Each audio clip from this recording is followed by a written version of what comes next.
मैं डॉक्टर महेंद्र सारण, स्वागत है आपका हमारे YouTube चैनल इंग्लिश लिटरेचर गुरुजी DR सारण। डियर स्टूडेंट, आज हम इस वीडियो में एनिमल फार्म हाउस को लेकर चर्चा करेंगे, जो जॉर्ज ऑरवेल के द्वारा लिखा गया बहुत ही एलोगोरिकल नॉवल है, जो जानवरों पर बेस्ड एक कहानी है। क्योंकि ऑरवेल फेबल्स ज्यादा लिखा करते थे और उनकी रुचि ज्यादातर जानवरों के प्रति मार्क्सवादी विचारधारा के खिलाफ थी, इसीलिए उन्होंने ये नोवेल मार्क्सवादी विचारधारा के खिलाफ एक सटायर के रूप में ये नोवेल लिखा है।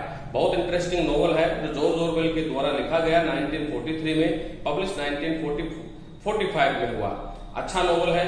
वीडियो को शुरू करने से पहले मेरी एक इच्छा है जो आप पूरी करें कि इसे लाइक और सब्सक्राइब जरूर करें, ज्यादा से ज्यादा इसे शेयर करें, ताकि आपके द्वारा किया गया शेयर हमारे को मोटिवेशन देता है, इसीलिए आप इसे ज्यादा से ज्यादा शेयर करें। आइए अब हम शुरू करते हैं आज का हमारा उपन्यास एनिमल फार्म हाउस। हम इसको दो भागों में पढ़ेंगे। आज हम इसके इंट्रोडक्शन, प्लॉट और समरी के बारे में चर्चा करेंगे। देखिए, Animal Farm House George Orwell के द्वारा लिखा गया, जिनका जन्म मोतिहारी बिहार में हुआ। यह एक एलोगोरिकल नॉवल है, पब्लिश हुआ 17 अगस्त 1945 को इंग्लैंड में। इसका ओरिजिनल जो टाइटल था वो था Animal Farm House a fair story. इसको लिखा गया नवंबर 1943 में। डियर स्टूडेंट, यह जैसा कि मैंने बताया मार्क्सवादी विचारधारा के खिलाफ लिखा गया एक उपन्यास है, जो बहुत ही इंटरेस्टिंग है। इस उपन्यास की शुरुआत कैसे होती है जरा देखिए। एक मैनर फार्म हाउस रहता है जो वेलिंगटन इंग्लैंड में रहता है। इन जानवरों की कहानी से जॉर्ज ऑरवेल ने हमें मार्क्सवादी विचारधारा को बताने का प्रयास किया है कि मार्क्सवादी विचारधारा लोगों के लिए किस तरह से परेशानी का सबब थी। इस उपन्यास की इस कहानी से हमें वो चीजें समझ में आएगी और जॉर्ज ऑरवेल ने पूर्णतया उसे हमें समझाने का प्रयास किया है। Manor Farm House Wellington England में है, जिसका मालिक रहता है मिस्टर जोन्स। मिस्टर जोन्स जो रहता है वो एक ड्रंकन व्यक्ति रहता है। यह शराब पीता है और जानवरों को मारता है। तो मिस्टर जोन्स के पास एक बंदूक भी है, उसके कुछ एक साथी भी है, जो अपने फार्म हाउस में कई सारे जानवर रखते हैं। कुछ बकरियां हैं, कुछ घोड़े हैं, कुछ गधे हैं, कुत्ते हैं, बिल्ली है, गायें हैं, ऐसे कई सारे जानवर हैं, बतखे हैं, मुर्गे हैं, मुर्गियां हैं, कबूतर है, कई सारे ऐसे जानवर हैं जो मैनर फार्म हाउस में रहते हैं।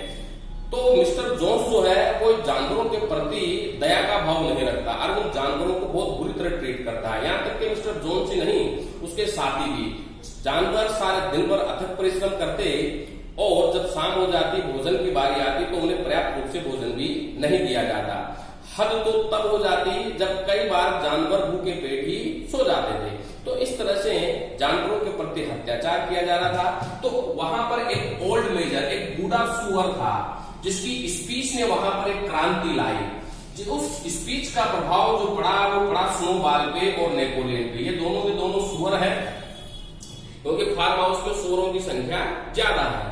तो ये दोनों के दोनों सुअर है, दोनों के दोनों ज्यादा ओल्ड मेजर की भाषण से ज्यादा प्रभावित होते हैं। और जब कुछ दिनों के बाद ओल्ड मेजर की मृत्यु हो जाती है, तो स्नोबॉल और नेपोलियन इस बात की जिम्मेदारी लेते हैं। सभी जानवरों को इकट्ठा करके वो ओल्ड मेजर की स्पीच के बारे में समझाते हैं। क्योंकि मरने से पहले ओल्ड मेजर ने सभी जानवरों को यह कहा था कि 4 टांगे अच्छी है, 2 टांगे बुरी है। जब तक हम इंसान की गुलामी करेंगे, हम अच्छे तरीके से नहीं रह सकते। ये बात ओल्ड मेजर की मृत्यु पे स्नोबॉल नेपोलियन ने याद दिलाई और यहीं से क्रांति की शुरुआत होती है। और उस क्रांति में मैनर फार्म हाउस का मालिक मिस्टर जोन्स हार जाता है और जानवर जीत जाते हैं। इस तरह से मैनर फार्म हाउस, जिसका ओरिजिनल फार्म हाउस का नाम मैनर फार्म हाउस था, उसका नाम रख दिया जाता है एनिमल फार्म हाउस। क्यों? क्योंकि अब इस फार्म हाउस पे जानवरों का कब्जा हो चुका था। मैनर फार्म हाउस का मालिक जो ड्रंकन था मिस्टर जोन्स, वो अपने साथियों के साथ वहां से भाग जाता है, क्योंकि वो जानवरों के अचानक आक्रमण को सहन नहीं कर पाता और वो वहां से भाग जाता है। अब वहां पर जानवरों का राज हो जाता है। उस युद्ध में स्नोबॉल और एक बॉक्सर नाम का एक घोड़ा था, जो बहुत ही बहादुर था। इसने एक अहम भूमिका निभाई, इसीलिए इन्हें जानवरों की तरफ से बहादुरी पुरस्कार भी दिया जाता है इन दोनों को। और वहीं पर एक कुतिया थी, उस कुतिया की मृत्यु हो जाती है मरने से पहले 9 पिल्लों को जन्म देती है, जिन्हें बाद में नेपोलियन के द्वारा पाला पोसा जाता है। अब इस तरह से वहां पर जानवरों का राज हो जाता है। स्नोबॉल चूंकि एक अच्छा नेता था, सभी जानवरों को इकट्ठा करके वह सभी जानवरों को मेजर के बारे में बताया करता था और सभी जानवरों को एकजुट करने का प्रयास करता था।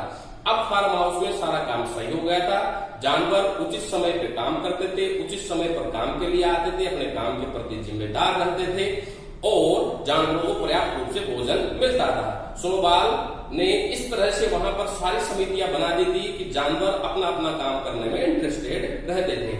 अब वहां पर मार्क्सवादी विचारधारा के अनुसार नेपोलियन मार्क्सवादी विचारधारा का था, वो स्नोबॉल से जलता था।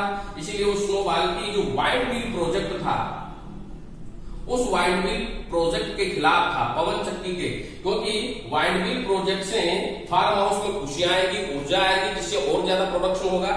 नेपोलियन ये नहीं चाहता था, इसीलिए वो स्नोबॉल पर अपने उन 9 कुत्तों की मदद से आक्रमण करके उसे भगा देता है और फार्म हाउस का चार्ज अपने हाथों में ले लेता है।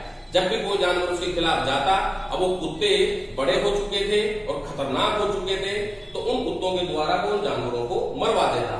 तो पहले फार्म हाउस पर मिस्टर जोन्स ने राज किया, अब नेपोलियन आयरन हेड से जानवरों पर शासन कर रहा था। अब जानवरों की दशा मिस्टर जोन्स के समय से भी बुरी हो गई थी, क्योंकि नेपोलियन ने सभी सुअरों को प्रमुख पदों पर नियुक्त कर दिया था और वहां पर सुअरों की स्थिति बढ़िया थी और बाकी जानवरों की स्थिति सही नहीं थी। जो भी जानवर उसके खिलाफ जाता उसे मरवा दिया जाता है। इसीलिए फार्म हाउस के एक भाग में जानवरों की हड्डियों का ढेर लग गया था। पवन व्हील वाइंड व्हील प्रोजेक्ट शुरू होता है, लेकिन वाइंड व्हील प्रोजेक्ट को पहली बार तो उड़ा दिया जाता है मिस्टर जोन्स के द्वारा, क्योंकि मिस्टर जोन्स दोबारा आक्रमण करता है फार्म हाउस को कब्जे में लेने के लिए। इसीलिए वो उसको तबाह कर देता है। लेकिन नेपोलियन ने बड़ी चालाकी से उस वाइंड व्हील प्रोजेक्ट को उड़ाने की आरोप जो है वो स्नोबॉल पे लगा देता है। तो सभी जानवर जो है वो स्नोबॉल के विपरीत हो जाते हैं।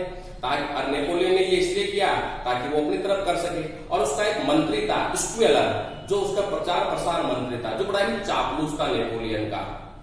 वो जानवरों को स्नोबॉल के खिलाफ भड़काया करता था। बॉक्सर जो कठिन परिश्रम करता था, वो दोबारा जब वाइंड व्हील प्रोजेक्ट शुरू हुआ तो बड़े कठिन परिश्रम करता था, इसीलिए वो गिर जाता है, वहां से उसकी टांग टूट जाती है। तो नेपोलियन बॉक्सर को एक बूचर के हाथों बेच देता है और स्क्वेलर के हाथों जानवरों को यह कहलवा देता है कि उसकी मौत हो चुकी है, जबकि वह उसे बूचर के हाथों बेच देता है और वो एक पार्टी सार्टी करते हैं।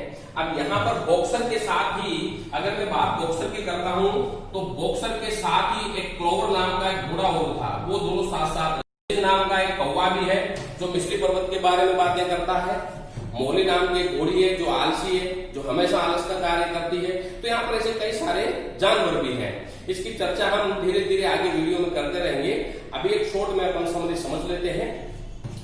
तो बॉक्सर के मरने पर क्लोवर जो है वो बड़ा नाराज हो जाता है और वो सभी जानवरों को एकजुट करके नेपोलियन के ऊपर हमला कर देता है, क्योंकि अब जानवर या तो मरना या तो वो खुद मरना चाहते थे या नेपोलियन को मारना चाहते थे, क्योंकि नेपोलियन ने उनकी जिंदगी बहुत ही दयनीय स्थिति में ला दी थी। इसीलिए अब जानवर अब मौत की परवाह न करते उसके ऊपर आक्रमण करते हैं और सभी जानवर मिलके जिस तरह से उन्होंने मिस्टर जोन्स को खदेड़ा था, नेपोलियन को खत्म कर देते हैं। इस तरह से मिस्टर जोन्स और नेपोलियन जो मार्क्सवादी विचारधारा के प्रतीक चिन्ह थे फार्म हाउस में, उन्हें मार दिया जाता है। क्यों? क्योंकि उन्होंने जानवरों के प्रति अन्याय किया है। तो यह उपन्यास जो एक एलोगोरिकल नॉवल है, इसकी एक सटायर है, ये एक सटायर है मार्क्सवादी विचारधारा के खिलाफ। तो यहाँ पर जानवरों की इस कहानी से ये हमें समझाने का प्रयास किया गया है कि हमें आयरन हेड से किसी पर शासन नहीं करना चाहिए, क्योंकि ऐसे शासन अंततः खत्म होते हैं, जिस तरह मिस्टर जोन्स और नेपोलियन का हुआ है। तो डियर स्टूडेंट, ये एक शॉर्ट समरी है जिसमें हमने ये बताने का प्रयास किया है कि ये उपन्यास क्या है और इस उपन्यास को लिखने के पीछे क्या कारण रहे और इस उपन्यास से जॉर्ज ऑरवेल हमें क्या समझाना चाहता है। अब अगले वीडियो में हम इसके कैरेक्टर से लेकर के इसकी डीप समरी के बारे में हम जानकारी लेंगे और इससे किस तरह के प्रश्न पूछे जाते हैं उनके बारे में हम अगले वीडियो में जानकारी लेंगे। तो आप इस वीडियो को लाइक और सब्सक्राइब करें। Thank you very much.